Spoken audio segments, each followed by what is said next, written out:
How to make $290 printing 20 custom hoodies using Flock HTV. Purchase 20 hoodies for $5 each from supplier on a wholesale t-shirt vendor list. Next, you're going to purchase 1 yard of Flock heat transfer volume for only $9.95. Next, you're going to use crew cut to print 20 images 11 by 3.5. It peels easily with no resistance. Next, you're going to weed the image. Then once you're done weeding, you're going to place the images on the desired area of the shirt. Then for the last step, you're going to set your preheat to 310 degrees and press for only 10 seconds. Do not overpress or you will burn the image.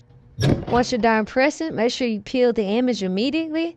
This type of HTV has a fuzzy 3D look. You can sell each of these hoodies for $20, giving you a total of $290 profit. For these suppliers we use, check out our vendors list at tricitywholesale.com.